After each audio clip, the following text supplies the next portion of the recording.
Bonsoir à tous, bienvenue dans votre émission La Réunion Léla. On va parler santé, la santé se prévoit à tout moment et à tout niveau. À Saint-Paul, la mairie a récemment organisé un événement à Trou-d'Eau, c'est dans Cosman Réunionnais.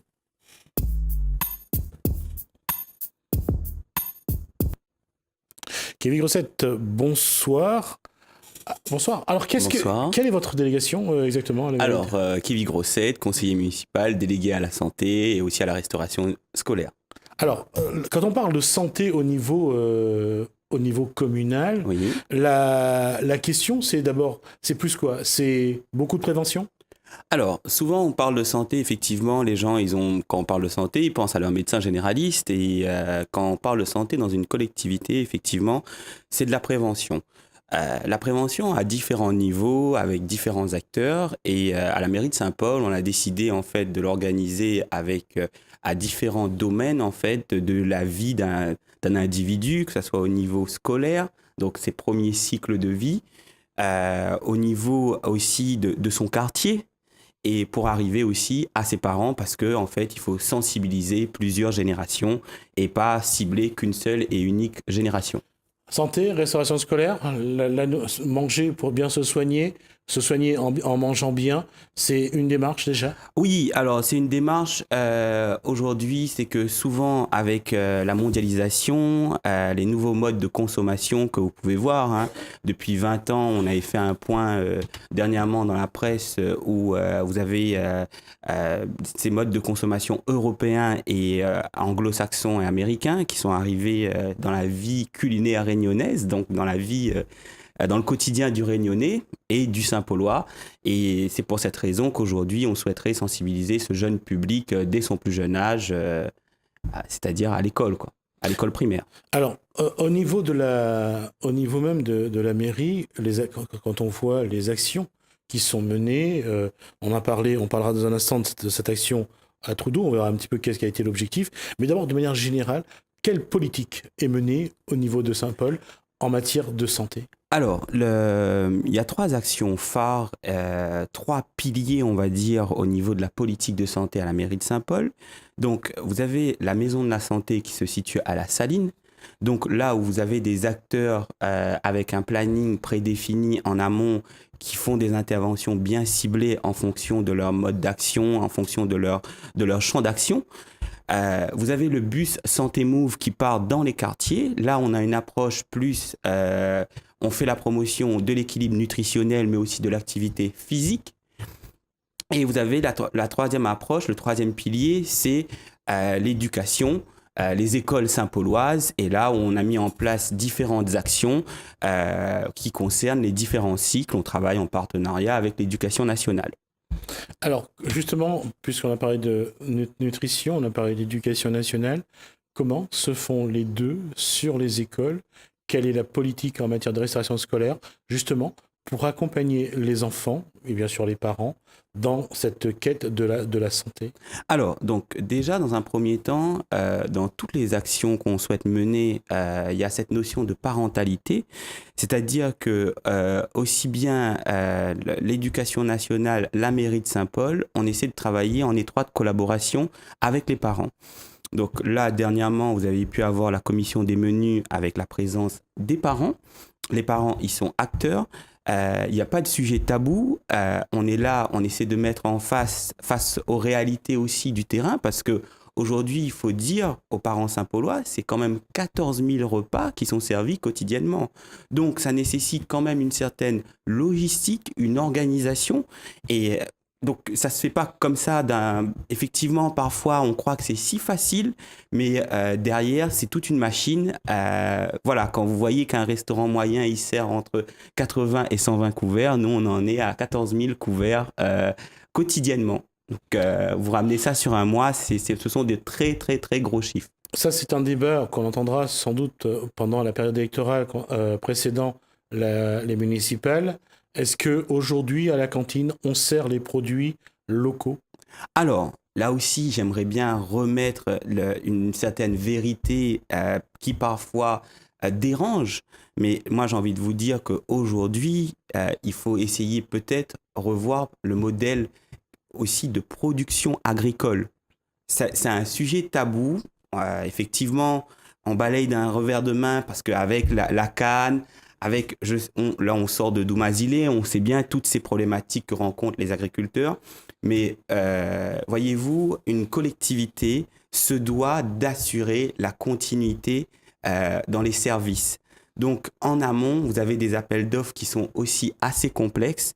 Et donc souvent, la collectivité demande aux producteurs de s'engager sur un certain nombre de mois et aussi un certain nombre de tonnes qu'un petit producteur ne peut pas suivre. Donc aujourd'hui, en tant qu'élu à la santé, je suis face à cette réalité. On a envie, les politiques, ils ont envie de mettre un peu plus de produits pays, des produits réunionnais pour les petits Saint-Paulois et pour les petits réunionnais dans leur assiette. Mais derrière, effectivement, voilà, vous avez la concurrence avec les importations et la dure réalité nous rattrape, c'est le fonctionnement du quotidien. Ça veut dire qu'aujourd'hui, on ne produit pas assez, en tout cas au niveau agricole. On n'a pas en plus les quotas, d'une part en termes de volume, on n'a pas en plus la qualité en termes de conditionnement, parce que c'est quelque chose il faut respecter certains critères pour pouvoir livrer aux cantines scolaires. Tout ça, aujourd'hui, on en est loin en tout cas. Alors, là, vous abordez aussi un autre point, je n'ai pas voulu rentrer dans ces détails-là, mais vous abordez aussi un point où l'aspect technique fait qu'aujourd'hui, vous ne pouvez pas, avant je vous donne un truc tout bête, une carotte qui arrive dans l'assiette d'un petit Saint-Paulois, ça ne se fait pas comme ça d'un claquement de doigts, effectivement. On a beaucoup de normes d'hygiène et de sécurité qui sont liées aux normes de la DAF, des normes d'État. Et effectivement, voilà, les petits producteurs, ils n'arrivent pas à suivre tout ça avec un cahier des charges qui est assez complexe parfois, et indépendamment du politique et de la volonté de la collectivité de mettre des bâtons dans les roues du petit agriculteur. Et aujourd'hui, justement, puisqu'on parle de santé, est-ce que depuis votre arrivée à la mutualité, qu'est-ce qui a été mis en place? Qu'est-ce qui a été réalisé? Alors, qu'est-ce qui a été mis en place? C'est-à-dire, donc on a ouvert la maison de la santé.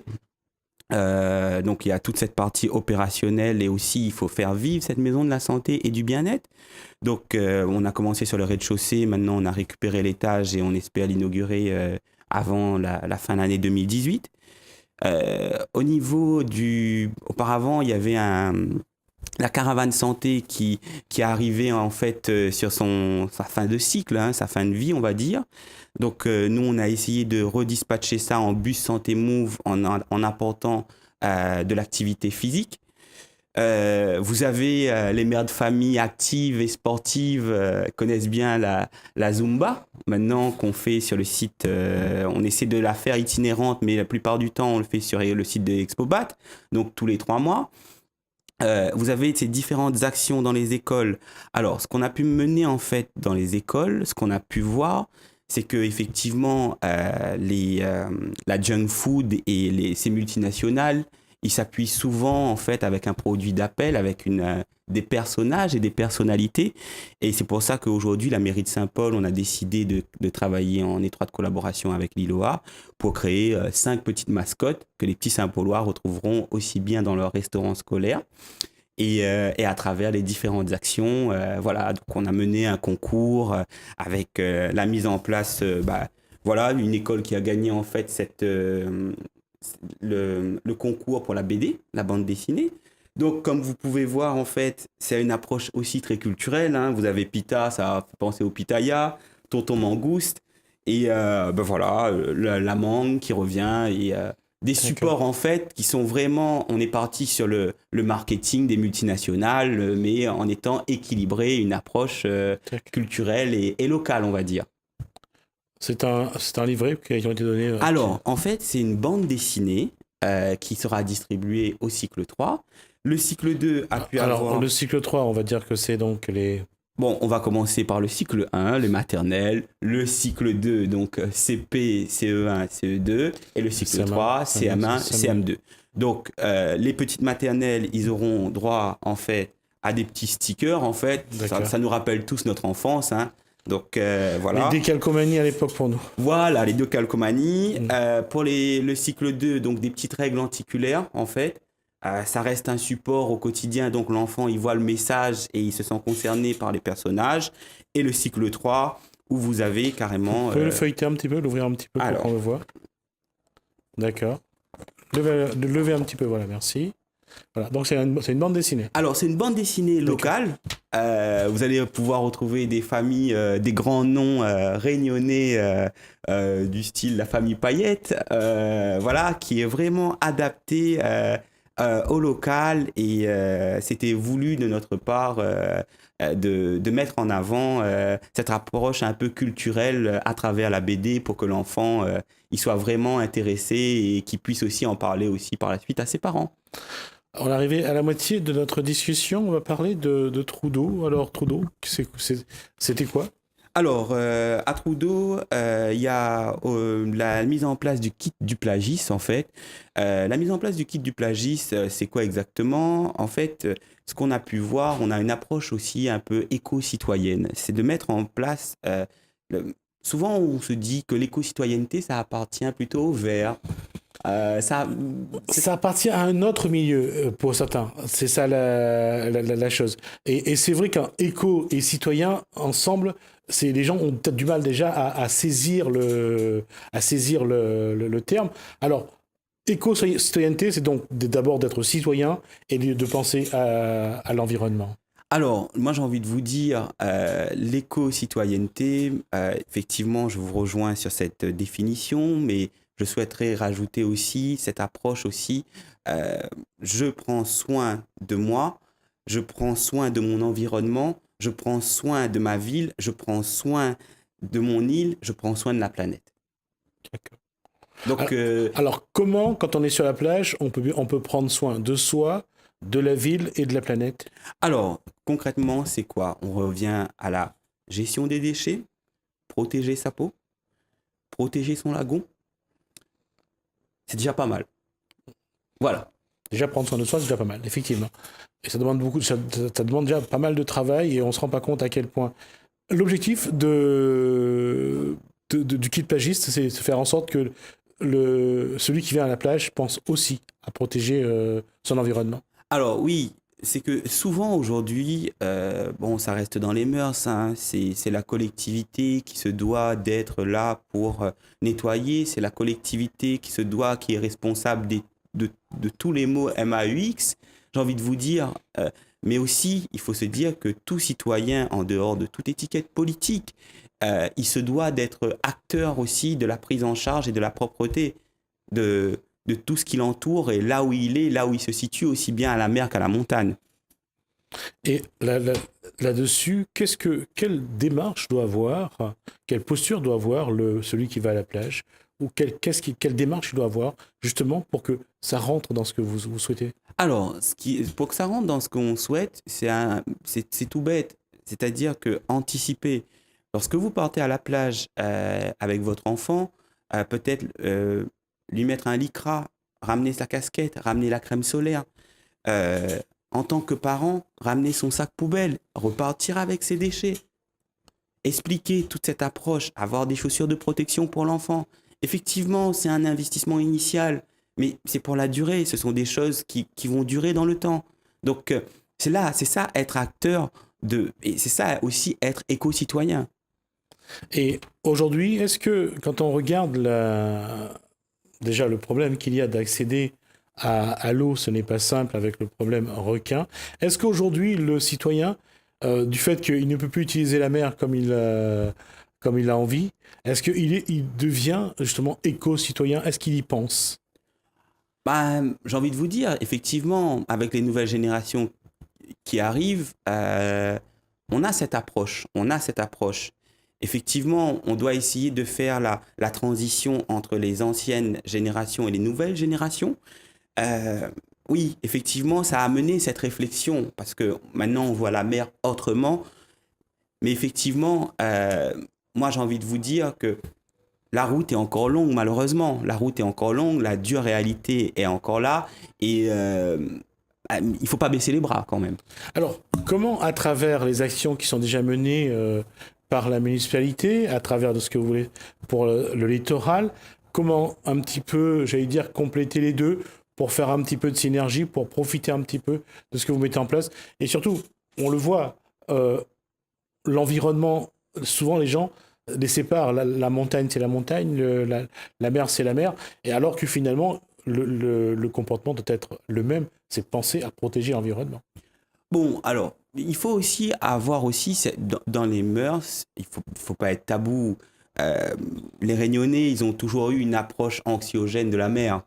Les Réunionnais ont toujours eu une approche anxiogène de la mer. Ils ont une autre vision de la mer. Moi, je me rappelle, hein, dès mon plus jeune âge, souvent, j'ai toujours habité le centre-ville de Saint-Paul. Les grands-parents, ils disaient souvent, il y a des requins dans la baie.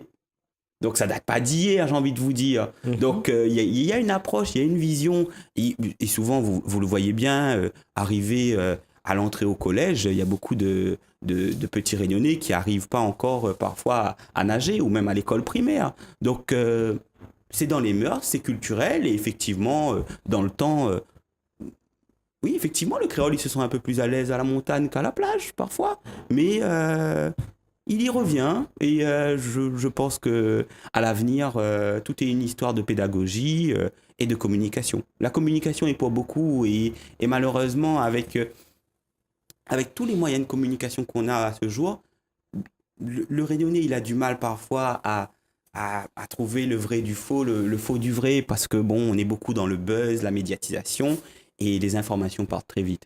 Et surtout, on fait partir. Parfois, il y a une véritable intoxication aussi, surtout en période électorale. Alors oui, malheureusement, il y a de l'intoxication, mais j'ai envie de vous dire, là je vous ai présenté le mauvais côté, le côté un peu négatif de la chose, le côté pervers de la numérisation, mais il y a aussi le côté positif, c'est-à-dire qu'aujourd'hui, je suis en face de vous, cette émission, elle est enregistrée.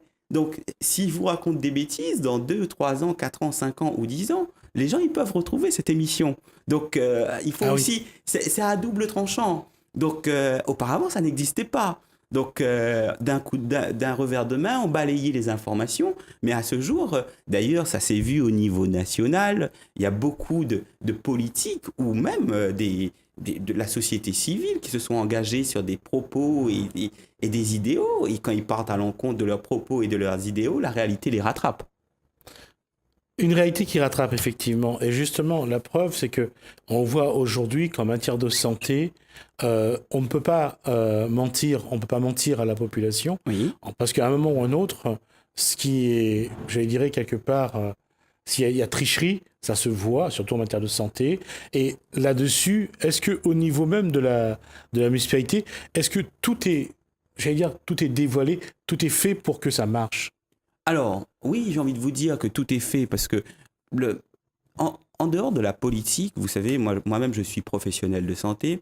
Un professionnel de santé, il a une éthique. Alors, pourquoi j'ai la question, puisque je vais faire la transition là-dessus. Il y a eu les 11 vaccins de la République, du gouvernement Macron, qui est la République En Marche. Beaucoup disent que ces 11 vaccins créent plus d'effets secondaires que ça apporte une protection. Alors, moi, j'ai envie de vous dire, pour balayer ça d'un revers de main, aujourd'hui, par rapport à ces 11 vaccins, c'est pas discriminatoire de ma part, hein, mais lorsque vous partez en Afrique, il y a des gens qui se battent pour avoir un vaccin. Nous, on en a 11 et on est en train de crier.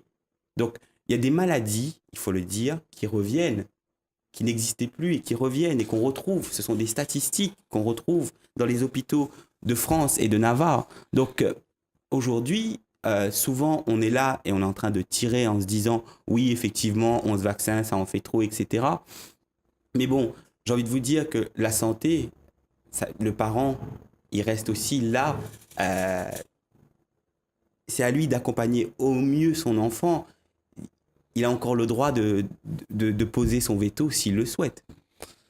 Et sur la République En Marche ? Alors, la République En Marche, j'ai envie de vous dire, aujourd'hui, c'est un mouvement jeune, comme notre président. Auquel vous appartenez ? Oui, j'appartiens à la République En Marche. Et effectivement, moi, ce que j'ai envie de vous dire, c'est un jeune mouvement, un jeune président, un jeune gouvernement, une assemblée qui vient d'être renouvelée il y a tout juste un an. Le mouvement se structure à La Réunion. Le référent départemental, M. Chantef, avec qui on travaille.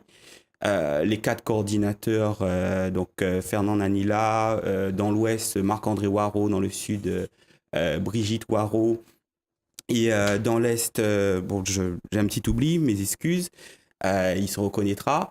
Et bon, ben, il se structure, on prépare les échéances futures. C'est pas facile, vous savez, parce que moi, j'aimerais bien dire les choses comme elles sont. La République en marche aujourd'hui, vous avez des personnes qui viennent de droite, de gauche, du centre. Moi, je suis centre-droit. Effectivement, parfois, ben, on n'a pas été tous à la même école, on n'a pas la même vision à l'instant T sur certains sujets. Mais je ne dis pas la même vision politique, hein. Elle est identique, mais c'est sur certains sujets, on y travaille. Je pense qu'arrivé à un certain moment, chacun trouvera sa place. Et nous, aujourd'hui, on est là. À la République En Marche, on travaille pour la Réunion, on travaille à faire avancer la France. Et voilà. En tout cas, j'aurai l'occasion de vous réinviter en tout cas pour reparler de la République En Marche, Oui. de la République En Marche lorsque l'occasion se présentera en tout cas, ou alors lorsque vous nous solliciterez, Oui. on aura l'occasion d'aborder un peu plus la démarche de la République En Marche à La Réunion. Ça serait avec plaisir, monsieur Ramoudou. Merci à vous, donc Kevin Grosset, donc vous êtes donc conseiller municipal à Saint-Paul, votre délégation est la santé et la restauration. Merci pour cette info. On va rester sur l'action communale en matière de santé. C'est le plus souvent dans la prévention. À la possession, la municipalité mène une réflexion et propose des ateliers pour renforcer la lutte contre l'alcoolisme. La maire Vanessa Miranville nous dit pourquoi et comment. On est directement concerné parce que quand on parle de social, on parle forcément de ce problème et de ce fléau qu'est l'alcoolisme à La Réunion.